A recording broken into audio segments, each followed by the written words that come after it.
ਜਿਹੜਾ ਨਾ judicial services ਦਾ result ਆਇਆ ਤੇ ਰਿਜ਼ਲਟ ਵਿੱਚ ਇੱਕ ਵਾਰ ਫਿਰ ਤੋਂ ਜੀਪੀ ਸਰ ਦੀ ਜਿਹੜੀ ਕਲਾਸ ਹੈ, ਅਸੀਂ ਪਿਛਲੀ ਵਾਰੀ ਵੀ ਰਿਜ਼ਲਟ ਦਿਖਾਇਆ ਸੀਗਾ ਤੇ ਹੁਣ ਵੀ ਉਹਨਾਂ ਦੇ ਬੱਚਿਆਂ ਨੇ ਟੌਪ ਕੀਤਾ ਹੈ, ਰੈਂਕ 1 ਤੇ ਰੈਂਕ 3। ਸਰ ਬਹੁਤ ਬਹੁਤ ਮੁਬਾਰਕ। ਤੁਸੀਂ ਕਲਾਸ ਵੀ ਚੇਂਜ ਕਰਤੇ ਹੈ ਨਾ, ਅਸੀਂ ਪਿਛਲੀ ਵਾਰ ਕਿਤੇ ਹੋਰ ਕੀਤਾ ਸੀ, ਹੁਣ ਇੱਥੇ ਕੀਤਾ। ਹਾਂ, ਹੁਣ 17 ਸੈਕਟਰ 'ਚ ਹੁਣ 70 ਐਕਚੁਅਲੀ 'ਚ ਜਦੋਂ ਪਿਛਲੀ ਵਾਰੀ ਹੋਇਆ ਨਾ, ਜਦੋਂ ਉਹਦੇ ਬਾਅਦ ਨਾ ਬੱਚਿਆਂ 'ਚ ਆਸ ਬਹੁਤ ਪੈਦਾ ਹੋ ਗਈ, ਖਾਸ ਕਰਕੇ ਜਿਹੜੇ ਨੀਡੀ ਬੱਚੇ ਸੀ। ਫਿਰ ਹੁਣ ਮੇਰੇ ਕੋਲ ਮਤਲਬ ਤੁਸੀਂ ਸੋਚ ਸਕਦੇ ਮੇਰੇ ਕੋਲ 800-850 ਬੱਚੇ ਕਹਿੰਦੇ ਨੇ ਵੀ ਅਸੀਂ ਪੜ੍ਹਨਾ ਤੇਰੇ ਤੋਂ। ਫਿਰ ਮੇਰੇ ਕੋਲ ਸਾਧਨ ਨਹੀਂ ਗਏ।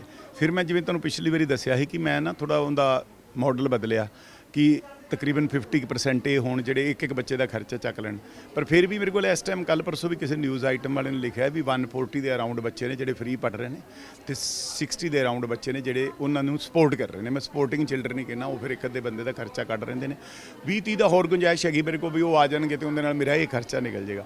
ਹਰਿਆਣੇ ਦਾ ਰਿਜ਼ਲਟ ਨਾ ਜਿਵੇਂ ਮੇਰੀ ਐਕਸਪੈਕਟੇਸ਼ਨ ਤੋਂ ਤਾਂ ਅੱਛਾ ਨਹੀਂਗਾ, ਮਤਲਬ ਉਹਨੇ ਮੇਰੇ 9 ਬੱਚੇ ਲੱਗੇ ਨੇ, ਮੈਨੂੰ ਹੈਗਾ 11-12 ਬੱਚੇ ਲੱਗ ਜਾਣਗੇ ਕਿਉਂਕਿ ਮੇਰੇ ਕੋਲ ਬੱਚੇ ਨਹੀਂ ਹੈ। ਹਰਿਆਣਾ ਦੇ ਪ੍ਰੋਬਲਮ ਇਹ ਸੀ ਮੇਰੇ ਕੋਲ ਬੱਚੇ ਹੀ ਬਹੁਤ ਘੱਟ ਸੀ। ਮੇਰੇ ਕੋਲ 30-35 ਬੱਚੇ ਸੀ ਟੋਟਲ, ਉਹਨਾਂ 'ਚ 21 ਬੱਚਿਆਂ ਨੇ ਸੀਰੀਅਸਲੀ ਤਿਆਰੀ ਕੀਤੀ। ਉਹਨਾਂ ਵਿੱਚ ਫਿਰ 17 ਮੇਰੇ 18 ਜਿਹੜੇ ਨੇ ਉਹ ਮੇਰੇ ਇੰਟਰਵਿਊ 'ਚ ਤੱਕ ਪਹੁੰਚ ਗਏ।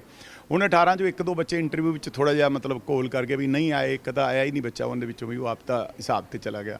ਤੇ ਬਾਕੀ ਜਿਹੜੇ 15-16 ਬੱਚੇ ਸੀ, 1-2 ਹੋਰ ਇੰਟਰਵਿਊ 'ਚ ਯੋਗੇਸ਼ ਨੇ ਦੇਖਿਆ, ਉਹ ਮੇਰੇ ਕੋਲ ਇੰਟਰਵਿਊ ਵਾਸਤੇ ਆਇਆ ਤੇ ਉਹਦੇ ਵਿੱਚੋਂ 9 ਬੱਚੇ ਲੱਗ ਗਏ। ਉਸ ਲਿਹਾਜ਼ ਨਾਲ ਤਾਂ ਬਹੁਤ ਜ਼ਿਆਦਾ ਹੁੰਦੇ ਨੇ ਵੀ ਤੁਸੀਂ 18-20 ਬੱਚਿਆਂ 'ਚੋਂ ਤੁਸੀਂ 10 ਬੱਚਿਆਂ ਨੂੰ ਜਾਂ 9 ਦਾ ਬਚਾ। ਪਰ ਮੇਰੇ ਨਾ ਬੱਚਿਆਂ ਦਾ ਲੈਵਲ ਨਾ ਬਹੁਤ ਹੀ ਡਿਫਰੈਂਟ ਹੈ, ਤੁਸੀਂ ਵੇਖਿਆ ਹੀ ਹੈ। ਇਸ ਕਰਕੇ ਮੈਨੂੰ ਤਾਂ ਇਹ ਲੱਗਦਾ ਸੀ ਵੀ 12-13-14 ਬੱਚੇ ਤਾਂ ਲੱਗ ਜਾਣੇ ਚਾਹੀਦੇ ਨੇ, ਪਰ ਉਹ ਰਹਿ ਜਾਂਦੇ ਨੇ ਕਈ ਵਾਰੀ। ਚਲੋ ਇਹ ਜਰਨੀ ਹੈ ਜੀ। ਉਹ ਕਹਿੰਦੇ ਨਾ ਫੇਲ ਕੀ ਹੈ, ਫੇਲ ਮੈਂ ਇਹਨਾਂ ਨੂੰ ਕਹਿੰਦਾ ਫੇਲ ਕੋਈ ਵਰਡ ਨਹੀਂ ਹੁੰਦਾ। This is first attempt in learning, we will sail through in the second attempt of in learning. ਤੋ ਕੀ ਕਹਿਣਾ ਚਾਹੋਗੇ ਤਿੰਨਾਂ ਬੱਚਿਆਂ ਬਾਰੇ ਜਿਹੜੇ ਸਿਲੈਕਟ ਹੋਏ ਨੇ? ਇਹ ਮੇਰੇ ਤੋਂ ਦੇਖੋ, ਕਿਸੇ ਮੈਂ ਪਿਛਲੀ ਵਾਰੀ ਵੀ ਕਿਹਾ ਸੀ ਵੀ ਕਿਸੇ ਦਾ ਇੱਕ ਬੱਚਾ ਲੱਗ ਜੇ ਤੇ ਕਿੰਨਾ ਉਹਨੂੰ ਚਾਅ ਚੜ੍ਹਦਾ, ਤੇ ਕਿਸੇ ਦੇ 10 ਲੱਗ ਜਾਣ ਤੇ ਤੁਸੀਂ ਹਿਸਾਬ ਲਾ ਲਓ ਮੈਨੂੰ ਚਾਅ ਕਿੰਨਾ ਹੈ। ਪਰ ਕਿਸੇ ਦਾ ਇੱਕ ਰਹਿ ਜੇ ਤੇ ਉਹਨੂੰ ਕਿੰਨਾ ਦੁੱਖ ਹੁੰਦਾ। ਤੇ ਮੇਰੇ ਜੇ 6-7-8 ਰਹਿ ਗਏ ਨੇ ਤੇ ਮੈਨੂੰ ਉਹ ਦੁੱਖ ਹੈ ਤੇ ਮੇਰੀ ਨਾ ਮਿਕਸ ਦੀਆਂ ਫੀਲਿੰਗ ਹੈਗੀਆਂ ਨੇ। ਬਟ ਇਹਦੇ ਤੋਂ ਵੱਡਾ ਪ੍ਰਾਊਡ ਕੋਈ ਕੀ ਕਰ ਸਕਦਾ ਹੈ। ਆਵਿਦਾ ਬੈਠੀ, ਇਹਨੂੰ ਸਾਲ ਵੀ ਨਹੀਂ ਹੋਇਆ ਆਈ ਨੂੰ, ਇੱਕ ਆਏ ਬੈਠੀ ਇਹਨੂੰ ਸਾਲ ਵੀ ਨਹੀਂ ਹੋਇਆ, ਉਹਨੂੰ ਸਾਲ ਹੋਇਆ ਹੈ। ਉਹ ਹਾਲਾਂਕਿ ਆਪਦੀ ਬਹੁਤ ਮਤਲਬ 1 ਸਾਲ ਵੀ ਨਾ ਹੋਇਆ ਹੋਵੇ ਤੇ ਬੱਚੇ ਜਿਹੜੇ ਨਾ, ਤਪਿੰਦਰ ਤਾਂ ਆਈ 3ਜੀ ਇੰਟਰਵਿਊ ਦੇ ਰਹੀ ਸੀ, ਉਹਦਾ ਜਿੰਦਾ 3rd ਰੈਂਕ ਹੈ। ਉਹ ਆਏਗੀ 2-3 ਦਿਨਾਂ ਬਾਅਦ, ਮੈਂ ਤੁਹਾਨੂੰ ਮਿਲਾਉਂਗਾ। ਤੇ ਉਹਨੂੰ 3rd time 3rd attempt 3rd interview ਤੋਂ ਇੰਟਰਵਿਊ ਨਹੀਂ ਕਲੀਅਰ ਹੁੰਦਾ ਹੈ। ਉਹ 10 ਦਿਨ 15 ਦਿਨਾਂ ਵਾਸਤੇ ਆਈ ਐਂਡ ਮਤਲਬ ਆਲਮੋਸਟ ਟੌਪ ਹੈ, ਫਸਟ 3 'ਚ 3rd ਨੰਬਰ 'ਤੇ। ਸਰ ਪੰਜਾਬ ਤੋਂ ਹੀ ਹੈ ਨਾ? ਹਾਂ, ਮੇਰੇ ਤੋਂ ਇਹ ਜੇ ਵੀ 9 ਬੱਚੇ ਸੀ ਨਾ, ਜਿਵੇਂ ਤੁਸੀਂ ਪਿਛਲੀ ਵਾਰੀ ਵੀ ਕਿਹਾ ਵੀ ਪੰਜਾਬ ਦੇ ਬੱਚੇ ਨਾ ਬਾਹਰ ਨੂੰ ਬੜੇ ਚਾਲੇ ਪਾਉਂਦੇ, ਤੇ ਮੈਂ ਕਿਹਾ ਆਪਾਂ ਕੋਸ਼ਿਸ਼ ਕਰਦੇ ਆ ਜੇ ਇੱਥੇ ਰੁਕਣੇ ਸ਼ੁਰੂ ਹੋ ਜਾਣ ਤਾਂ। ਹੁਣ ਵੀ ਇਹ 5 'ਚੋਂ ਦੇਖੋ, ਇੱਕ ਉਹ ਤਪਤਿੰਦਰ ਹੈ ਤੇ ਇੱਕ ਕੁੜੀ ਅਨੀਸ਼ਾ ਹੈ, ਫਿਰੋਜ਼ਪੁਰ ਤੋਂ ਹੈ, ਉਹ 5 ਗਰਾਈ ਤੋਂ ਹੈ ਸ਼ਾਇਦ, ਮੈਂ ਗਲਤ ਨਹੀਂ ਤਾਂ। ਉਹ ਦੋਵੇਂ ਕੁੜੀਆਂ ਜਿਹੜੀਆਂ ਨੇ ਜੀ ਉਹ ਕਿਸਾਨ ਪਰਿਵਾਰ ਤੋਂ ਨੇ, ਸਧਾਰਨ ਜੇ ਤੋਂ। ਇਹ ਵੀ ਇੱਕ ਨੋਰਮਲ ਪਰਿਵਾਰ ਤੋਂ। ਇਹ ਜਿਹੜੀ ਕੁੜੀ ਬੈਠੀ ਆਪਣੀ, ਇਹਦੇ ਫਾਦਰ ਡਰਾਈਵਰ ਨੇ।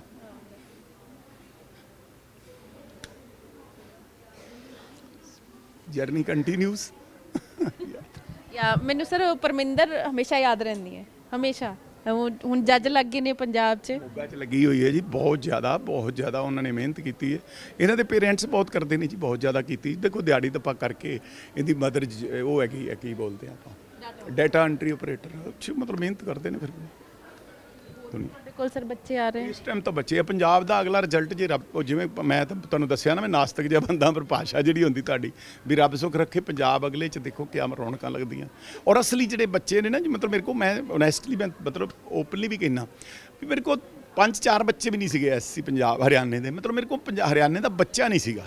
ਬੇਸਿਕਲੀ ਹਰਿਆਣੇ ਦੇ ਬੱਚੇ ਨਾ ਤਿਆਰੀ ਵਾਸਤੇ ਦਿੱਲੀ ਚਲੇ ਜਾਂਦੇ ਨੇ, ਜਾਂ ਉਹ ਮਤਲਬ ਥੋੜ੍ਹਾ ਜਿਹਾ ਅਲੱਗ ਤਰ੍ਹਾਂ ਦੀ ਇੰਸਟੀਟਿਊਸ਼ਨ। ਪੰਜਾਬ ਦੇ ਲੋਕਾਂ ਨੂੰ ਪਤਾ ਸੀ ਇਸ ਇੰਸਟੀਚਿਊਟ ਬਾਰੇ, ਤੇ ਉਹ ਮੇਰੇ ਕੋਲ ਇਸ ਟਾਈਮ 100-150-200 ਬੱਚਾ ਹੋ ਗਿਆ ਇਸ ਟਾਈਮ। ਤੇ ਉਹਨਾਂ ਵਿੱਚੋਂ ਅਗਲੇ ਪੰਜਾਬ ਵਿੱਚ ਤਾਂ ਬਹੁਤ ਜ਼ਿਆਦਾ ਅੱਛੀ ਕਰਨਗੇ। ਔਰ ਬਹੁਤ ਮਤਲਬ ਆਮ ਸਧਾਰਨ ਘਰਾਂ ਤੋਂ ਬੱਚੇ ਨੇ, ਬਹੁਤ ਨੇ ਜਿਨ੍ਹਾਂ ਨੂੰ ਦੂਸਰੇ ਬੱਚੇ। ਹੁਣ ਵੀ ਮੇਰੇ ਜਿਹੜੇ ਬੱਚੇ ਲੱਗੇ ਨੇ ਐਕਟਿਵ, ਉਹਨਾਂ ਨੇ, ਮੈਂ ਤੁਹਾਨੂੰ ਅਗਲੀ ਕਿਸੇ ਦਿਨ ਮੈਂ ਫੰਕਸ਼ਨ ਵੀ ਕਰਨਾ, ਇਹਨਾਂ ਨੂੰ ਵੀ ਫੈਸਿਲੀਟੇਟ ਕਰੂੰਗਾ, ਪਿਛਲਿਆਂ ਨੂੰ ਵੀ। ਉਸ ਦੌਰਾਨ ਉਹਨਾਂ ਨੇ 12-13 ਬੱਚਿਆਂ ਨੇ ਨਾ ਅਡੋਪਟ ਕਰ ਲਿਆ ਇੱਕ ਬੱਚਾ, ਕਿ ਅਸੀਂ ਪੜ੍ਹਾਵਾਂਗੇ। ਹਾਂਜੀ, ਮਤਲਬ ਸਰ ਉਹਨਾਂ ਨੂੰ ਹਰਿਆਣਾ ਵਾਲੋਂ ਨੂੰ ਹਲੇ ਜੀਪੀ ਸਰ ਦੀ ਕਲਾਸ ਅਜੇ ਉਹ ਮਤਲਬ ਉਸ ਤਰ੍ਹਾਂ ਦਾ ਉਹਨਾਂ ਨੂੰ ਇਹ ਨਹੀਂ ਪਤਾ ਵੀ ਇਹ ਡਿਫਰੈਂਟ ਮਾਡਲ ਹੈ। ਇੱਥੇ ਨਾ ਮਤਲਬ ਫ੍ਰੀ ਵੀ ਪੜ੍ਹਾਇਆ ਜਾ ਸਕਦਾ ਹੈ, ਤੇ ਬਹੁਤ ਮਤਲਬ ਥੋੜ੍ਹਾ ਜਿਹਾ ਅੱਛੇ ਤਰੀਕੇ ਨਾਲ ਵੀ ਡਿਫਰੈਂਟ ਤਰੀਕੇ ਨਾਲ। ਅੱਛਾ ਬੁਰਾ ਤਾਂ ਨਹੀਂ ਮੈਂ ਕਹਿੰਦਾ, ਕਿਉਂਕਿ ਇੱਥੇ ਥੋੜ੍ਹਾ ਡਿਫਰੈਂਟ ਮਾਡਲ ਹੈ, ਤੇ ਉਹ ਜ਼ਿਆਦਾ ਥੋੜ੍ਹਾ ਰਿਜ਼ਲਟਸ ਅੱਛੇ ਦੇ ਸਕਦਾ ਹੈ ਉਹ ਮਾਡਲ ਦੇ ਹਿਸਾਬ ਨਾਲ।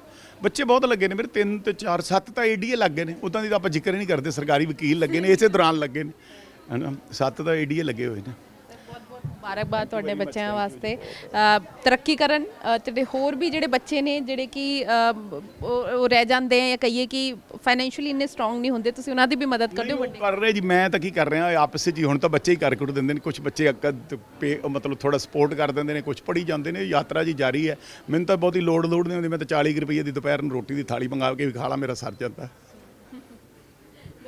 ਜਰਨੀ ਕੰਟੀਨਿਊਸ ਤੇ ਸਰ ਦੀ ਅੱਖਾਂ ਦੱਸ ਰਹੇ ਕਿ ਕਿੰਨੇ ਕੀ ਜ਼ਿਆਦਾ ਖੁਸ਼ ਹੈ।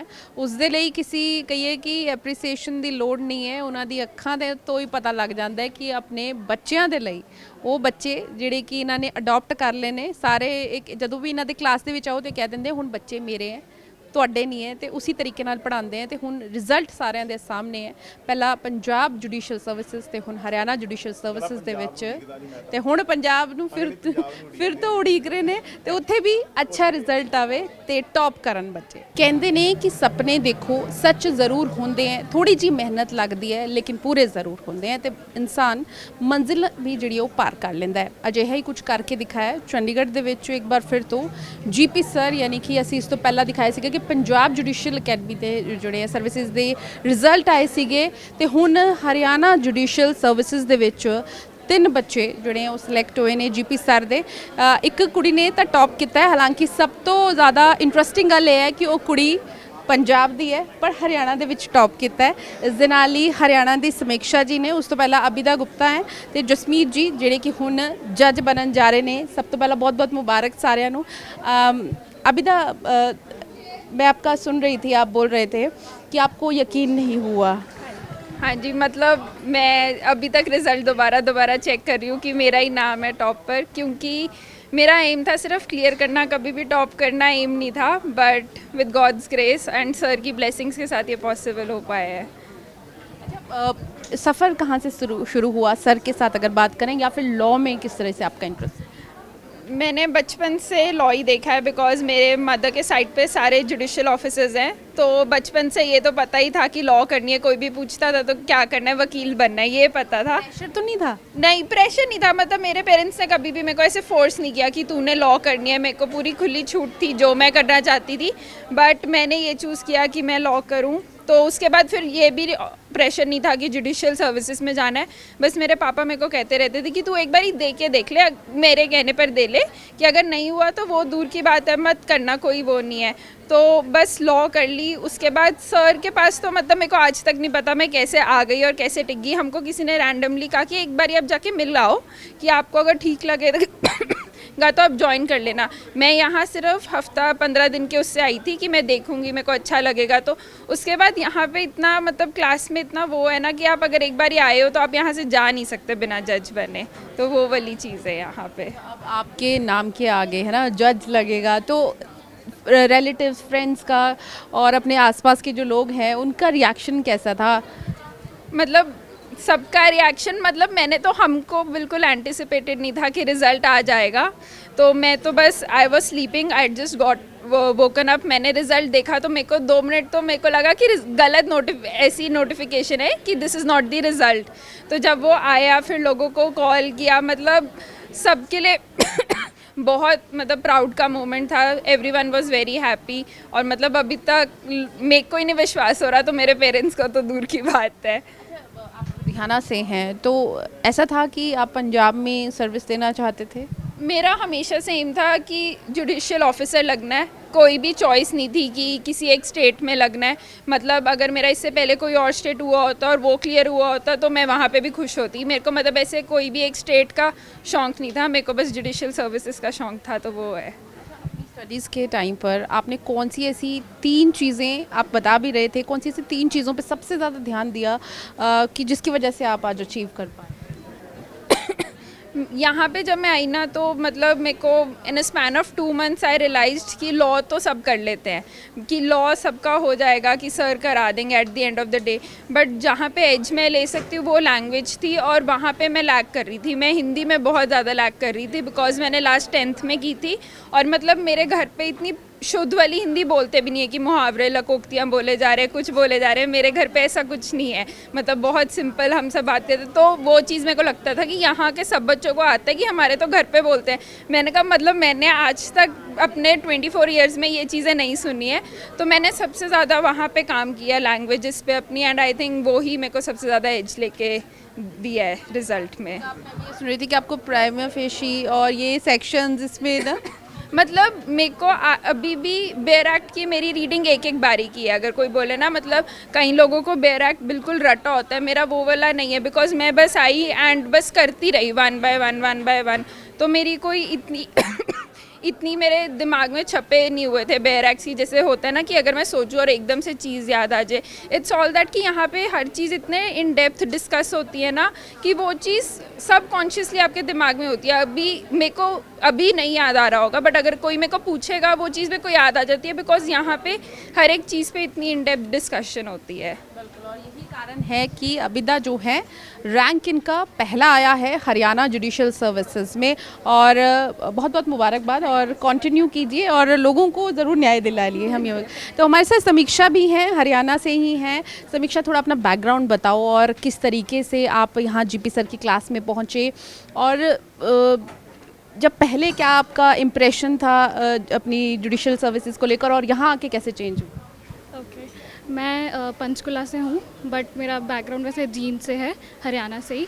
और मेरा बचपन का ही सपना था कि मुझे जुडिशल सर्विसेज में ही जाना है। मैं लॉ में बहुत इंटरेस्टेड थी, मुझे ऑफिसर बनना था बेसिकली, तो मैंने लॉ की, तो फिर मुझे जुडिशल सर्विसेज में इंटरेस्ट हो गया। सो 2022 में मैंने कुरुक्षेत्र यूनिवर्सिटी से पास किया, एंड मेरे फ्रेंड्स थे सर के पास, तो सर उनके रिलेटिव्स थे, तो वो उनसे यहाँ पे पढ़ रहे थे, तो उन्होंने मुझे सजेस्ट किया कि लास्ट टाइम मेरा एक रिज़ल्ट अच्छा नहीं था, मैं इंटरव्यू में नहीं हो पाया था एडीए के में ही, तो उसमें वहाँ पे उन्होंने मुझे कहा कि अब गाइडेंस की ज़रूरत है। मैं पहले घर पे ही पढ़ती थी और थोड़ा बहुत ऑनलाइन कर लेती थी, तो फिर उन्होंने मुझे सजेस्ट किया कि भाई अब तुझे क्लासेस ज्वाइन कर लेनी चाहिए सर की। मैं पहले बहुत हेजिडेंट थी कि नहीं, शायद मेरे तरीके का माहौल नहीं है, या जो भी मैं ऐसे, मेरे को आइसोलेशन में पढ़ने की आदत है, मैं ग्रुप में नहीं पढ़ सकती।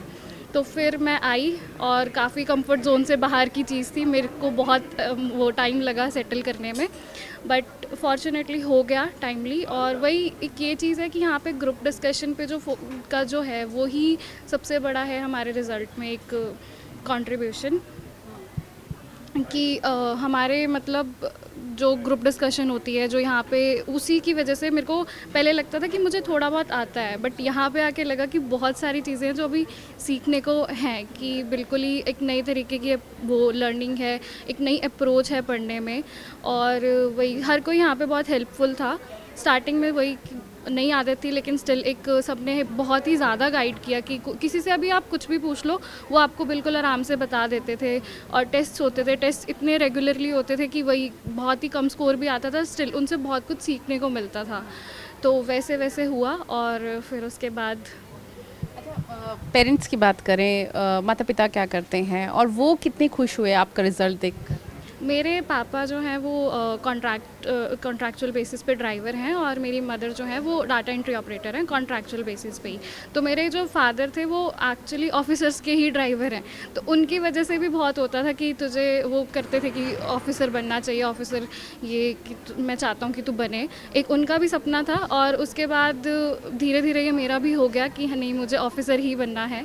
तो अभी तो यही है कि उन लोगों को विश्वास तो नहीं है, बट हाँ, उन्होंने बहुत ज़्यादा मेहनत करी है हर एक चीज़ में, कि मतलब जो चीज़ें वो अफोर्ड भी नहीं कर सकते, उन्होंने वो फैसिलिटीज़ भी मुझे दी हैं कि तू कर ले, तेरे को जो भी चाहिए हम जैसे तैसे अरेंज करें, हम करेंगे। तो बहुत, मतलब मैं यही कहूँगी 60-70% तो उनका है। मैं सिर्फ पढ़ सकती थी, और वही कि कुछ ना होने के बावजूद भी उन्होंने मुझे ये बोला कि देख, तुझे ये सब टेंशन लेने की ज़रूरत नहीं है, तू सिर्फ पढ़, तू अपने एफर्ट्स डाल, बाकी सब हम करेंगे।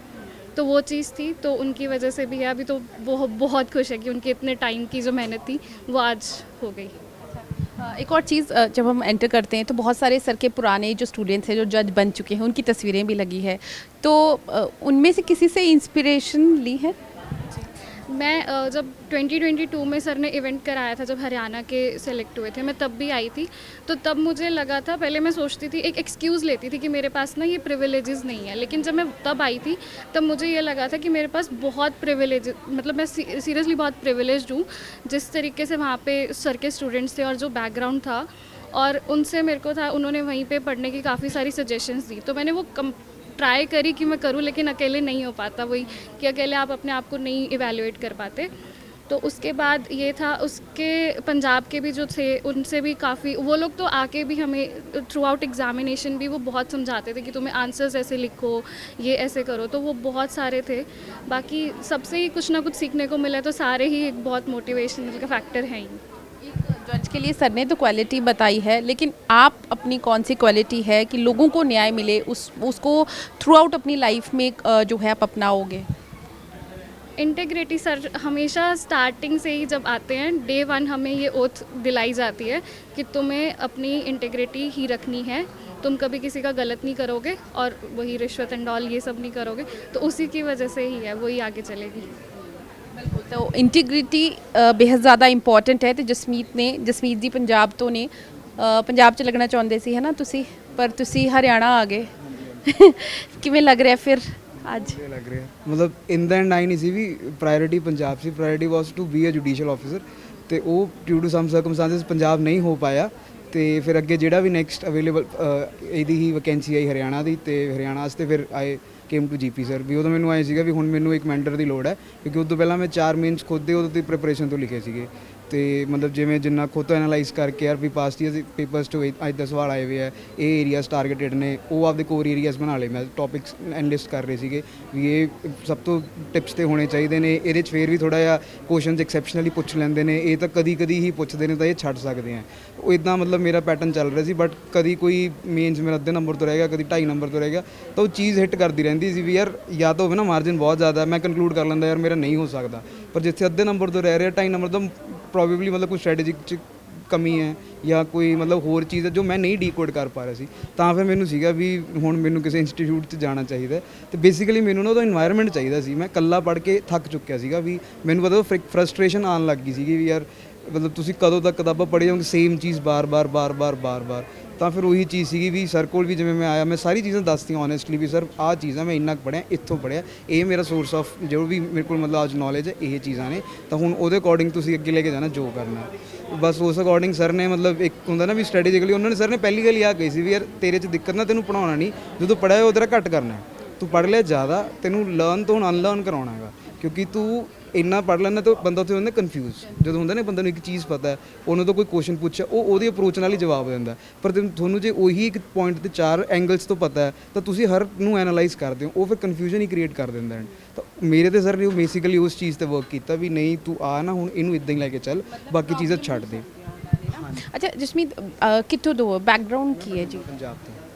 ਹਾਂਜੀ। ਕੀ ਹੈ, ਮਾਤਾ ਪਿਤਾ ਕੀ ਕਰਦੇ ਨੇ, ਤੇ ਇਸ ਤੋਂ ਪਹਿਲਾਂ ਕਿੱਥੇ ਤੁਸੀਂ ਲਾਅ ਕਿੱਥੋਂ ਕੀਤੀ ਤੁਸੀਂ? ਮੈਂ ਦਿੱਲੀ ਯੂਨੀਵਰਸਿਟੀ ਤੋਂ ਲਾਅ ਕੀਤੀ ਸੀਗੀ, ਤੇ ਮੇਰੇ ਪੇਰੈਂਟਸ ਮਤਲਬ ਹੁਣ ਤਾਂ ਰਾਈਟ ਨਾਓ ਆਸਟ੍ਰੇਲੀਆ ਨੇ ਮੇਰੇ ਵੱਡੇ ਭਰਾ ਕੋਲ, ਤੇ ਹਜੇ ਮੇਰੇ ਸਿਰਫ ਮਦਰ ਨੂੰ ਹੀ ਪਤਾ ਹੈ ਵੀ ਮੇਰਾ ਸਿਲੈਕਸ਼ਨ ਹੋ ਗਿਆ। ਦੱਸਿਆ ਹਾਲੇ ਤੱਕ ਨਹੀਂ, ਉਹ ਫਾਦਰ ਨੂੰ ਨਹੀਂ ਦੱਸਿਆ ਹਜੇ ਤੱਕ, ਤੇ ਭਰਾ ਨੂੰ ਵੀ ਨਹੀਂ ਪਤਾ, ਸਿਰਫ ਮਦਰ ਨੂੰ ਹੀ ਪਤਾ ਹੈ, ਤੇ ਉਹ ਹੁਣ ਸ਼ਾਇਦ ਮਦਰ ਨੇ ਦੱਸਤਾ ਹੋਵੇ ਕੋਈ। ਸਰਪੰਚੀ ਦੇ ਚੋਣਾਂ ਦੇ ਵੈਸੇ ਤਾਂ ਉਹ ਚੱਲ ਰਹੀ ਹੋਣੀ ਹੈ, ਤੇ ਹੁਣ ਤੁਹਾਡਾ ਤੁਸੀਂ ਦੱਸ ਬਣ ਗਏ, ਮਤਲਬ ਡਬਲ ਖੁਸ਼ੀ ਹੋਗੀ। ਹਾਂਜੀ, ਤੇ ਉਹਨਾਂ ਨੂੰ ਇੱਧਰ ਦਾ ਨਹੀਂ ਪਤਾ, ਤੇ ਕਿਉਂਕਿ ਮੇਰਾ ਕਿਸੇ ਨੂੰ ਪਤਾ ਨਹੀਂ ਸੀ, ਮੈਂ ਵੈਸੇ ਪ੍ਰੈਕਟਿਸ ਕਰ ਰਿਹਾ ਸੀਗਾ। ਇਹ ਡਿਊ ਟੂ ਕਰੋਨਾ ਦੇ ਵਿੱਚ ਮੈਂ LLM ਸਟਾਰਟ ਕੀਤੀ ਤਾਂ ਹੋਗਾ, ਮੇਰਾ ਕੋਈ ਕਾਲਜ ਟਾਈਮ ਤੋਂ ਨਹੀਂ ਸੀਗਾ ਵੀ ਮੈਂ ਜੁਡੀਸ਼ਰੀ ਹੀ ਕਰਨੀ ਹੈ, ਜਾਂ ਮੇਰਾ ਕਾਲਜ ਤੋਂ ਬਾਅਦ ਵੀ ਨਹੀਂ, ਕਿਉਂਕਿ ਮੈਨੂੰ ਪਤਾ ਸੀ ਵੀ ਮੈਂ ਨਹੀਂ ਕਰ ਸਕਦਾ, ਬਹੁਤ ਟਫ ਚੀਜ਼ ਹੈ। ਕਿਉਂਕਿ ਮੈਂ ਜਿੱਦਾਂ ਨਾ ਡਿਊ ਇਜ਼ ਮਤਲਬ ਉਹ ਉੱਥੇ ਗਰਾਊਂਡ ਹੀ ਥੋੜ੍ਹਾ ਜਿੰਨਾ ਵੀ ਕੰਪੀਟੀਟਿਵ ਐਗਜ਼ਾਮਸ ਦੇ ਬੱਚੇ ਆਉਂਦੇ ਆ ਨਾ, ਉਹ ਉਹਦਾ ਬੰਚ ਕਹਿ ਸਕਦੇ ਹੋ ਤੁਸੀਂ ਵੀ UPSC SSC ਇਹ ਸਾਰੇ ਉੱਥੇ ਕੰਪੀਟੀਟਿਵ ਐਗਜ਼ਾਮ ਵਾਲੇ। ਮੈਂ ਉਹਨਾਂ ਨੂੰ ਦਿਖਦਾ ਸੀ 15 ਘੰਟੇ ਲਾਇਬ੍ਰੇਰੀ ਪੜ੍ਹਦੇ ਰਹਿੰਦੇ, ਮੈਨੂੰ ਪਤਾ ਸੀ ਮੈਂ ਚੀਜ਼ ਨਹੀਂ ਕਰ ਸਕਦਾ, ਤਾਂ ਕੰਪੀਟੀਟਿਵ ਐਗਜ਼ਾਮਸ ਤਾਂ ਮੈਂ ਉੱਥੇ ਕੱਟਦੇ ਸੀ ਵੀ ਨਹੀਂ ਯਾਰ ਆਪਣੇ ਵੀ ਵਕਾਲਤ ਹੈ, ਠੀਕ ਹੈ ਹੌਲੀ ਹੌਲੀ ਚੱਲ ਪਊਗੀ। ਤੇ ਇਨੀਸ਼ੀਅਲੀ ਮੈਂ ਪ੍ਰੈਕਟਿਸ ਕੀਤੀ 1.5 ਸਾਲ ਉੱਥੇ, ਫਿਰ ਕਰੋਨਾ ਕਰਕੇ ਮੈਨੂੰ ਘਰੇ ਵਾਪਸ ਆਉਣਾ ਪਿਆ। ਉੱਥੋਂ LLM ਸਟਾਰਟ ਕੀਤੀ, ਤਾਂ ਉੱਥੇ ਮੈਨੂੰ ਡਾਕਟਰ ਅਨੁਪਮ ਆਲੂਵਾਲੀਆ ਨੇ, ਮਤਲਬ regional centre Bathinda Punjabi university ਦਾ ਰੀਜਨਲ ਸੈਂਟਰ ਹੈ, ਉਹਨਾਂ ਨੇ ਮੈਨੂੰ ਥੋੜ੍ਹਾ ਜਿਹਾ ਮੋਟੀਵੇਟ ਕੀਤਾ ਵੀ ਯਾਰ ਤੂੰ ਇੱਕ ਵਾਰੀ ਟਰਾਈ ਤਾਂ ਕਰਕੇ ਦੇਖ, ਇੱਕ ਅੱਧਾ ਜਿਹੜਾ ਵੀ ਡਿਊ ਸਟੇਟ ਆਊਗੀ ਹੁਣ, ਕਿਉਂਕਿ ਉਦੋਂ 2 ਸਾਲ ਕੋਈ ਵੈਕੈਂਸੀਜ਼ ਨਹੀਂ ਆਈਆਂ ਸੀਗੀਆਂ। ਤੁਹਾਨੂੰ ਪਤਾ ਸੀ ਜਿੱਦਾਂ ਹੀ ਥੋੜ੍ਹੇ ਜਿਹਾ ਨੋਰਮਲਾਈਜ਼ ਹੋਣਗੇ, ਮਤਲਬ ਉਹ ਲੱਗੇ ਹੋਏ ਸੀਗੇ ਵੀ ਸਾਰਾ ਕੁਝ ਬੰਦ ਸੀ, ਕਨਫਾਈਨਡ 'ਚ ਖੁੱਲ੍ਹਣਗੇ ਥੋੜ੍ਹੀਆਂ ਚੀਜ਼ਾਂ, ਤਾਂ ਨੋਟੀਫਿਕੇਸ਼ਨ ਹੀ ਆਉਣੀਆਂ ਸੀ ਬੈਕ ਟੂ ਬੈਕ, ਜਦੋਂ 5-6 ਸਟੇਟਾਂ ਦੀਆਂ ਆਈਆਂ। MP ਦੀ ਆ ਗਈ ਸੀਗੀ, ਰਾਜਸਥਾਨ, ਹਰਿਆਣਾ, ਮੈਂ ਸਾਰੀਆਂ ਭਰਦਾ ਰਿਹਾ, ਜਿਹੜੀ ਵੀ ਹਰ 2-2 3-3 ਮਹੀਨੇ ਦੇ ਗੈਪ ਤੇ ਆ ਰਹੀਆਂ ਸੀਗੀਆਂ। ਉਹ ਜਦੋਂ ਤੁਹਾਡਾ ਸਰਕਲ ਬਣ ਜਾਂਦਾ ਨਾ ਪੜ੍ਹਨ ਦਾ, ਫਿਰ ਤੁਹਾਨੂੰ ਨਵੇਂ ਸਿਰ ਤੋਂ ਕੋਈ ਚੀਜ਼ ਨਹੀਂ ਸ਼ੁਰੂ ਕਰਨੀ ਪੈਂਦੀ, ਬਸ ਤੁਸੀਂ ਥੋੜਾ ਐਕਸਟਰਾ ਹੀ ਪੜ੍ਹਨਾ ਹੁੰਦਾ। ਜੋ 2-3 ਸਬਜੈਕਟਸ ਐਕਸਟਰਾ ਕਿਸੇ ਸਟੇਟ ਦੇ ਨੇ ਸਪੈਸੀਫਿਕ ਹੈ, ਉਹਨਾਂ ਉਹ ਸਰਕਲ 'ਚ ਮੇਰਾ ਹਰੇਕ ਪ੍ਰੀ ਤਾਂ ਨਿਕਲਦਾ ਗਿਆ, ਪਰ ਮੇਨਸ ਕੋਈ ਨਿਕਲ ਨਹੀਂ ਰਿਹਾ ਸੀ। ਤਾਂ ਮੈਂ ਉਹ 2 ਸਾਲ ਉਹ ਸਰਕਲ 'ਚ ਹੀ ਫਸ ਰਿਹਾ ਵੀ ਜਾਂ ਤਾਂ ਪ੍ਰੀ ਵੀ ਰੁਕ ਜਾਣ ਵੀ ਮੈਨੂੰ ਹੋ ਜੇ ਵੀ ਹੁਣ ਤਾਂ ਮੇਰੀ ਬੱਸ ਹੋ ਗਈ, ਕੋਈ ਨਿਕਲ ਨਹੀਂ ਰਿਹਾ। ਪ੍ਰੀ ਨਿਕਲ ਜਾਂਦਾ ਸੀ, ਫਿਰ ਮੇਨਸ ਨਿਕਲਦਾ ਨਹੀਂ ਸੀ, ਉਹ ਹੋਰ ਫਰਸਟ੍ਰੇਸ਼ਨ ਲੈ ਕੇ ਆਉਂਦਾ ਸੀ। ਫਿਰ ਬਸ ਉਹ ਚੀਜ਼ ਸੀਗੀ ਵੀ ਮੈਨੂੰ ਫਿਰ ਆਇਆ ਵੀ ਸਰ ਕੋਲ ਆਉਣਾ ਚਾਹੀਦਾ ਹੁਣ, ਵੀ ਸਰ ਨਾਲ ਆ ਕੇ ਫਿਰ ਉੱਦਾਂ ਗੱਲ ਕੀਤੀ ਤੇ ਫਿਰ ਸਾਰਾ ਕੁਝ ਹੋ ਗਿਆ। ਅਫਸਰ ਬਣ ਗਏ ਹੋ ਤੇ ਕੀ ਸਭ ਤੋਂ ਪਹਿਲਾਂ ਸੋਚਿਆ ਹੈ ਕਿ ਕਿਸ ਤਰੀਕੇ ਨਾਲ ਲੋਕਾਂ ਨੂੰ ਨਿਆਂ ਦਿਲਾਣਾ ਹੈ, ਤੇ ਜਦੋਂ ਸੀਟ ਤੇ ਬੈਠੋਗੇ ਕੀ ਸੋਚ ਕੇ ਬੈਠੋਗੇ? ਮੈਮ ਜੋ ਮੈਨੂੰ ਮੇਰਾ ਐਕਸਪੀਰੀਅੰਸ ਰਿਹਾ ਜਿੰਨਾ ਕੋਰਟ ਦਾ, ਉਹਦੇ ਵਿੱਚ ਆਇਆ ਵੀ ਬੇਸਿਕਲੀ ਹੈ ਜਿਹਨਾਂ ਲੋਕਾਂ ਨੂੰ ਅਵੇਅਰਨੈਸ ਬਹੁਤ ਘੱਟ ਹੈ, legal knowledge, legal awareness through legal aid ਅਸੀਂ ਉਹ ਚੀਜ਼ ਇੰਪਰੋਵਾਈਜ਼ ਤਾਂ ਕਰ ਸਕਦੇ ਹਾਂ। ਲੋਕ ਅਦਾਲਤ ਦਾ ਵੀ ਚੀਜ਼ਾਂ ਹੁੰਦੀਆਂ, ਉਹਦੇ ਥਰੂ ਵੀ ਇਹਨਾਂ ਚੀਜ਼ਾਂ ਨੂੰ ਥੋੜ੍ਹਾ ਇੰਪਰੂਵ ਕੀਤਾ ਜਾ ਸਕਦਾ, ਤੇ ਉਹ ਜੱਜਸ ਦੇ ਹੱਥ ਹੀ ਹੁੰਦੀਆਂ ਚੀਜ਼ਾਂ ਵੀ ਤੁਸੀਂ ਮਤਲਬ ਵੀਕਲੀ ਕੋਰਟਸ ਹੁੰਦੀਆਂ, ਉੱਥੇ ਜਾ ਕੇ ਤੁਸੀਂ ਐਕਸਟਰਾ ਦੀ ਸਰਵਿਸ ਦੇ ਸਕਦੇ ਹੋ। ਤਾਂ ਇਨੀਸ਼ੀਅਲੀ ਦੇਖੋ ਹਰ ਜੱਜ ਤੋਂ ਐਕਸਪੈਕਟਡ ਹੈ ਜਸਟਿਸ ਕਰਨਾ, ਬਾਇਸਨੈਸ ਉਹਦੇ ਵਿੱਚ ਨਹੀਂ। ਆਹ ਚੀਜ਼ ਜਿਵੇਂ ਇੰਟੈਗ੍ਰਿਟੀ ਦੀ ਗੱਲ ਕਰਦੇ ਨੇ, ਲਰਨ ਅਨਲਰਨ, ਇਹ ਤਾਂ ਪਾਰਟ ਆਫ ਯਰ ਜੌਬ, ਉਹ ਤਾਂ ਹੋਣੀ ਹੀ ਚਾਹੀਦੀਆਂ। ਅਪਾਰਟ ਫਰੋਮ ਦੈਟ ਤੁਸੀਂ ਥੋੜਾ ਐਡਮਿਨਿਸਟ੍ਰੇਟਿਵ ਵਰਕ ਕਰਨੀ ਵੀ ਧਿਆਨ ਦਿਓ, ਥੋੜਾ ਇਨਫਰਾਸਟ੍ਰਕਚਰ ਦੀਆਂ ਚੀਜ਼ਾਂ, ਕਿਉਂਕਿ ਇਨ ਦਾ ਐਂਡ ਆਪਾਂ ਵਰਕ ਤਾਂ ਉੱਥੇ ਹੀ ਕਰ ਰਹੇ ਨਾ ਕਲੈਕਟਿਵਲੀ। ਜੇ ਪੂਰੀ ਜੁਡੀਸ਼ੀਅਲ ਆਫਿਸਰਸ ਦੀ ਟੀਮ ਉੱਥੇ ਐਜ਼ ਅ ਵਰਕ ਕਰ ਰਹੀ ਹੈ, ਹਾਈ ਕੋਰਟ ਦੇ ਐਡਮਿਨਿਸਟ੍ਰੇਟਿਵ ਜੱਜਸ ਹੁੰਦੇ ਨੇ, ਤੁਸੀਂ ਉਹਨਾਂ ਨੂੰ ਕਰਨਾ ਹੁੰਦਾ ਵੀ ਸਾਰਾ ਡੇ ਟੂ ਡੇ ਜੋ ਵੀ ਹੁੰਦਾ, ਮੰਥਲੀ ਉਹਨਾਂ ਦੀ ਇੰਸਪੈਕਸ਼ਨ ਵਗੈਰਾ ਹੁੰਦੀਆਂ। ਤੇ ਇਹ ਹਾਈ ਕੋਰਟ ਵੀ ਜਾ ਕੇ ਆਉਂਦੇ ਸੀਗੇ, ਦੇਖ ਕੇ ਆਉਂਦੇ ਸੀ ਕੰਡਕਟ? ਮੈਂ ਮਤਲਬ ਦਿੱਲੀ ਦਾ ਤਾਂ ਮੈਨੂੰ ਜ਼ਿਆਦਾ, ਕਿਉਂਕਿ ਉੱਥੇ ਮਰੋਇਨੀ ਡਿਸਟ੍ਰਿਕਟ ਕੋਰਟ 'ਚ ਮੈਂ ਪ੍ਰੈਕਟਿਸ ਕੀਤੀ 1.5 ਸਾਲ, ਤੇ ਜਿਹੜੇ ਮੇਰੇ ਸੀਨੀਅਰ ਹੁੰਦੇ ਸੀ ਫਿਰ ਉਹਨਾਂ ਨਾਲ ਕੋਈ ਹਾਈ ਕੋਰਟ ਦਾ ਕੇਸਿਸ ਹੁੰਦੇ ਉਹਨਾਂ ਨਾਲ ਨਹੀਂ। ਫਿਰ ਜਦੋਂ ਮੈਂ ਇੱਥੇ ਆ ਗਿਆ ਸੀ ਫਿਰ ਸਰ ਨਾਲ ਜਾਂਦਾ ਰਹਿੰਦਾ ਸੀ, ਤਾਂ ਹਾਈ ਕੋਰਟ ਤਾਂ ਮਤਲਬ ਰਹਿੰਦਾ ਹੀ ਸੀਗਾ। ਜਿਹੜੇ ਤੁਸੀਂ ਦੂਜੇ ਪਾਸੇ ਰਹਿੰਦੇ ਸੀ ਨਾ, ਵਕੀਲਾਂ ਵਾਲੀ ਸਾਈਡ? ਹਾਂਜੀ, ਉਹ ਮਤਲਬ ਉਹ ਚੀਜ਼ ਨਾ ਜ਼ਿਆਦਾ ਅਟਰੈਕਟ ਕਰਦੀ ਸੀਗੀ ਵੀ ਯਾਰ ਆਪਾਂ ਇੱਕ ਵਕੀਲ ਜਿੰਨਾ ਮਰਜ਼ੀ ਵਧੀਆ ਆਰਗੂਮੈਂਟ ਦੇ ਦੇ, ਇਨ ਦਾ ਐਂਡ ਫੈਸਲਾ ਜੱਜ ਨਹੀਂ ਸੁਣਾਉਣਾ। ਇੱਕ ਸਵਾਲ ਇਹ ਵੀ ਰਹਿੰਦਾ ਹੈ ਕਿ ਜਿਹੜਾ ਵਕੀਲ ਹੁੰਦਾ ਹੈ ਉਹ ਬੈਟਰ ਜੱਜ ਹੋ ਸਕਦਾ ਹੈ? I don't think so, because जो वकील है वो तो जो उसके पास पार्टी है हमेशा उसको लगेगा कि वो सही है। इसीलिए हम कहते हैं कि जज एक इम्पार्शियल बॉडी है, कि जब हम वहाँ पे एक सीट पे हैं तो हमने ये नहीं देखना कि हमें ये बंदे की आर्ग्यूमेंट्स पसंद आ रही हैं, या हमने ये देखना कि वो आर्ग्यूमेंट्स इन लॉ टेनेबल हैं या नहीं, कि उसके बेसिस पे हम जस्टिस कर सकते हैं या नहीं।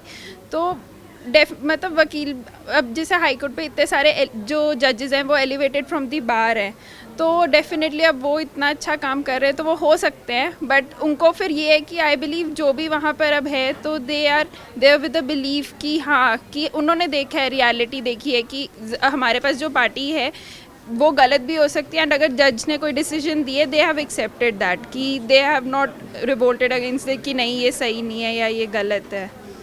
ਇੰਟਰਵਿਊਜ਼ 'ਚ ਇਹ ਸਾਰੇ ਸਵਾਲ ਪੁੱਛੇ ਜਾਂਦੇ ਨੇ, ਇਸ ਤਰੀਕੇ ਨਾਲ ਪੁੱਛਿਆ ਜਾਂਦਾ ਹੈ? यस। ਇੰਟਰਵਿਊ 'ਚ ਟਫ ਕੁਐਸਚਨ ਇੱਦਾਂ ਦਾ ਵੀ ਪੁੱਛਿਆ ਜਾਂਦਾ ਹੈ?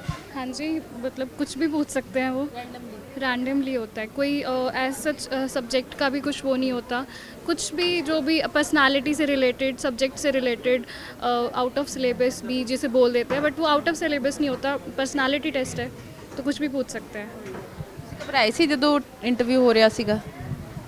ਮਤਲਬ ਮੈਨੂੰ ਉੱਥੇ ਜਾ ਕੇ ਨਾ ਇੱਕ ਚੀਜ਼ ਹੀ ਆਈ, ਮੇਰਾ ਇੰਟਰਵਿਊ ਨਾ ਥੋੜਾ ਜਿਹਾ ਮਤਲਬ ਜ਼ਿਆਦਾ ਹਿਊਮਰਸ ਵੇ ਕਰਨੀ ਹੋ ਗਿਆ ਸੀਗਾ ਵੀ ਉੱਥੇ ਹੱਸੀ ਮਜ਼ਾਕ ਬਹੁਤ ਚੱਲਿਆ ਇੰਟਰਵਿਊ ਦੇ ਵਿੱਚ, ਤੇ ਉਹ ਬਸ ਥੋੜ੍ਹੀਆਂ ਇੱਦਾਂ ਚੀਜ਼ਾਂ ਉਹਨਾਂ ਨੇ ਸਵਾਲ ਇਹੋ ਜਿਹੇ ਪੁੱਛ ਲਏ, ਮੈਂ ਵੀ ਜਵਾਬ ਉੱਦਾਂ ਦੇ ਦਿੱਤੇ, ਤਾਂ ਉਹ ਘੱਟੋ ਘੱਟ ਸਾਡਾ 5-7 ਮਿੰਟ ਤਾਂ ਹੱਸੀ ਮਜ਼ਾਕ ਹੀ ਚੱਲਦਾ ਰਿਹਾ।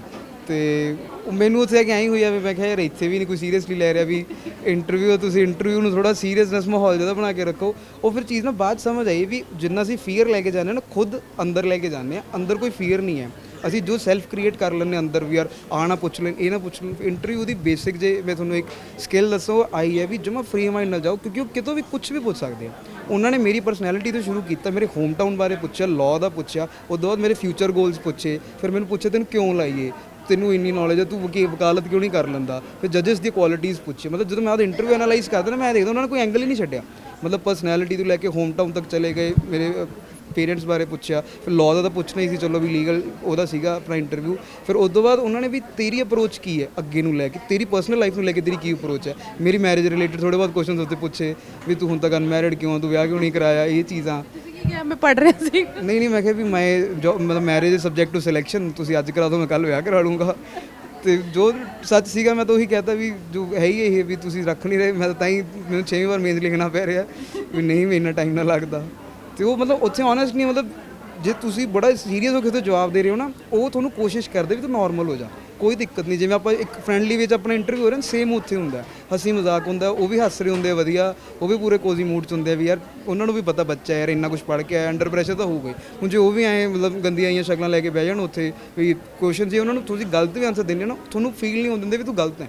ਉਹ ਤੁਹਾਨੂੰ ਇੰਨੀ ਸੌਫਟਲੀ ਪੋਲਾਈਟਲੀ ਕਹਿਣ ਕਿ ਓਕੇ ਵੈਰੀ ਗੁੱਡ ਤੁਸੀਂ ਉੱਥੋਂ ਇੰਨਾ ਕੌਨਫੀਡੈਂਟਲੀ ਬਾਹਰ ਆਓਗੇ ਵੀ ਮੈਂ ਗਲਤ, ਪੂਰਾ ਪੋਜ਼ਿਟਿਵ। ਚਾਹੇ ਤੁਸੀਂ ਗਲਤ ਵੀ ਦੇ ਕੇ ਆਏ ਨਾ, ਤੁਹਾਨੂੰ ਜਦੋਂ ਤੱਕ ਤੁਸੀਂ ਬਾਹਰ ਆ ਕੇ ਕਿਸੇ ਨਾਲ ਡਿਸਕਸ ਨਹੀਂ ਕਰਦੇ, ਕੋਈ ਤੁਹਾਨੂੰ ਦੱਸ ਨਹੀਂ ਦਿੰਦਾ ਯਾਰ ਤੂੰ ਗਲਤ ਕਰਿਆ, ਤੁਹਾਨੂੰ ਉਦੋਂ ਤੱਕ ਲੱਗਦਾ ਦਿੰਦਾ ਵੀ ਮੈਂ ਸਭ ਸਹੀ ਦੇ ਕੇ ਆਇਆ, ਕਿ ਉਹਨਾਂ ਨੇ ਤਾਂ ਕੋਈ ਰਿਐਕਸ਼ਨ ਹੀ ਨਹੀਂ ਦਿਖਾਈ ਸੀ। ਤੁਹਾਨੂੰ ਲੱਗ ਰਿਹਾ ਸੀ ਤੁਹਾਡਾ ਕਲੀਅਰ ਹੋ ਜਾਏਗਾ ਇੰਟਰਵਿਊ? ਮੈਨੂੰ ਤਾਂ ਜ਼ਿਆਦਾ ਸਰ ਨੂੰ ਲੱਗ ਰਿਹਾ ਸੀ ਵੀ ਸਰ ਕਹਿੰਦੇ ਤੇਰਾ ਇੰਟਰਵਿਊ ਨਹੀਂ ਦੋ ਰੁਕਦਾ, ਵੀ ਤੂੰ ਬੇਫਿਕਰ ਹੋ ਜਾ, ਤੇਰਾ ਕਲੀਅਰ ਆ। ਮੈਨੂੰ ਹਜੇ ਵੀ ਡਾਊਟ ਸੀਗਾ, ਕਿਉਂਕਿ ਮੈਂ ਨਾ ਹਰਿਆਣੇ 'ਚ ਜਿਵੇਂ ਪਹਿਲਾਂ ਸਕੂਲਸ ਨਾ ਕਈਆਂ ਦੇ 200 ਚੋਂ ਕਿਸੇ ਦੇ 10 ਆਇਆ 15 ਆਇਆ, ਇੱਕੋ ਇੱਕ ਫੋਮੋ ਜਿਹਾ ਹੁੰਦਾ ਨਾ ਵੀ ਯਾਰ ਇਹ ਇੱਕ ਪ੍ਰੈਜ਼ੀਡੈਂਟ ਦਾ ਸੈੱਟ ਹੈ, ਉਹਨਾਂ ਨੂੰ ਵੀ ਐਂ ਲੱਗਦਾ ਸੀ ਜੀ ਬਹੁਤ ਵਧੀਆ ਇੰਟਰਵਿਊ ਦੇ ਕੇ ਆਏ, ਸਟਿਲ ਦੇ ਗॉट 15 ਮਾਰਕਸ 20 ਮਾਰਕਸ। ਤੇ ਮੈਂ ਕਿਵੇਂ ਐਨਾਲਾਈਜ਼ ਕਰਦਾ, ਮੇਰਾ ਤਾਂ ਪਹਿਲਾ ਹੀ ਇੰਟਰਵਿਊ ਸੀ, ਮੇਰੇ ਤੋਂ ਪਹਿਲਾਂ ਕੋਈ ਇੰਟਰਵਿਊ ਵਾਸਤੇ ਪੀਅਰ ਵੀ ਨਹੀਂ ਹੋਈ ਸੀ, ਜਾਂ ਤਾਂ ਮੇਰੇ ਕੋਲ ਕੋਈ ਐਕਸਪੀਰੀਅੰਸ ਹੁੰਦਾ ਵੀ ਹਾਂ ਮੈਂ ਦਈ ਬੈਠਾ ਤਾਂ ਮੈਂ ਐਨਾਲਾਈਜ਼ ਕਰ ਸਕਦਾ ਸੀ ਇੱਦੋਂ ਮੈਂ ਆਹ ਚੀਜ਼ ਵਧੀਆ ਕਰਕੇ ਆਇਆ, ਮਾਈਟ ਵੀ ਇੱਦਾਂ ਮੇਰਾ ਸਕੋਰ ਚੱਲ ਜੇ। ਮੇਰਾ ਤਾਂ ਪਹਿਲੇ ਇੰਟਰਵਿਊ ਸੀਗਾ ਤਾਂ ਮੈਂ ਕਿਹਾ ਵੀ ਸਰ ਜੋ ਤੁਸੀਂ ਕਹਿ ਰਹੇ ਹੋ ਮੈਂ ਮੰਨ ਲੈਂਦਾ ਵੀ ਤੁਹਾਨੂੰ ਜ਼ਿਆਦਾ ਪਤਾ। ਮੈਂ ਜਿਵੇਂ ਐਜ਼ ਇਟ ਇਜ਼ ਉੱਥੇ ਹੋਇਆ, ਮੈਂ ਐਗਜ਼ੈਕਟਲੀ ਆ ਕੇ ਨਿਕਲੇ ਤਾਂ ਸਰ ਨੂੰ ਫੋਨ ਕੀਤਾ ਵੀ ਸਰ ਆਇਆ ਗਿਆ, ਉਹਨਾਂ ਨੇ ਮੈਨੂੰ ਫੋਨ 'ਤੇ ਹੀ ਕਹਿ ਤੂੰ ਬੇਫਿਕਰ ਹੋ ਜਾ, ਤੇਰਾ ਇੰਟਰਵਿਊ ਨਹੀਂ ਰੁਕ ਰਿਹਾ ਤੇ ਤੇਰੇ ਘੱਟੋ ਘੱਟ ਮਤਲਬ 110+ ਸਕੋਰ ਹੈ। ਉਹ ਇਹ ਗੱਲ ਹੋਈ ਵੀ ਮੇਰੇ 115 ਇੰਟਰਵਿਊ 'ਚ ਆਏ ਨੇ, ਤੇ ਮਤਲਬ ਜੇ ਮਿਨੀਮਮ ਕ੍ਰਾਈਟੇਰੀਆ ਵੀ ਲਾ ਕੇ ਚੱਲੀਏ 100+ ਤੇ ਤੁਹਾਡੀ ਸਿਲੈਕਸ਼ਨ ਕਨਫਰਮਡ ਹੁੰਦੀ ਹੈ। ਤੇ ਫਿਰ ਉਹਨਾਂ ਨੂੰ ਪਹਿਲਾਂ ਹੀ ਸੀਗਾ ਵੀ ਤੇਰਾ ਤਾਂ ਹੋ ਗਿਆ, ਵੀ ਚੱਲ ਛੱਡ ਤੂੰ, ਆਪਾਂ ਹੋਰ ਜ਼ਿਆਦਾ ਤਿਆਰ ਕਰਾਂਗੇ। ਜੀਪੀ ਸਰ ਜਿਹੜੇ ਸ਼ੋਰ ਸੀਗੇ, ਇਹ ਬੱਚੇ ਭਲੇ ਸ਼ੋਰ ਨਹੀਂ ਹੋਣੇ, ਲੇਕਿਨ ਇਹ ਜਿਹੜੇ ਹੈ ਜੁਡੀਸ਼ੀਅਲ ਆਫਿਸਰਸ ਨੇ, ਟ੍ਰੇਨਿੰਗ ਹੋਏਗੀ, ਉਸ ਤੋਂ ਬਾਅਦ ਇਹ ਆਪਣੇ ਜਿਹੜੀ ਇਹਨਾਂ ਨੂੰ ਡਿਊਟੀਜ਼ ਅਲਾਟ ਹੋਣਗੀਆਂ, ਉੱਥੇ ਜਾਣਗੇ। ਲੇਕਿਨ ਇੰਟੀਗ੍ਰਿਟੀ ਦਾ ਇੱਕ ਜਿਹੜਾ ਲੈਸਨ ਹੈ ਉਹ ਇਸ ਕਲਾਸ ਤੋਂ ਲੈ ਕੇ ਜਾ ਰਹੇ ਨੇ, ਜਿਹੜਾ ਕਿ ਆਪਣੀ ਪੂਰੀ ਜ਼ਿੰਦਗੀ ਉਸ ਲੈਸਨ ਤੇ ਚੱਲਣਗੇ ਤੇ ਉਸੇ ਲੈਸਨ ਨੂੰ ਆਪਣੇ ਦਿਮਾਗ ਵਿੱਚ ਲੈ ਕੇ ਫੈਸਲਾ ਜਿਹੜੇ ਲੈਣਗੇ ਜਾਂ ਲੋਕਾਂ ਨੂੰ ਇਨਸਾਫ ਦਿਵਾਉਣ ਦੇ ਵਿੱਚ ਉਹਨਾਂ ਦੀ ਮਦਦ ਕਰਨਗੇ। ਕੈਮਰਾ ਪਰਸਨ ਰੋਹਿਤ ਦੇ ਨਾਲ ਪੂਜਾ ਵਰਮਾ, ਡੇਲੀ ਪੋਸਟ ਪੰਜਾਬ, ਹਰਿਆਣਾ, ਹਿਮਾਚਲ।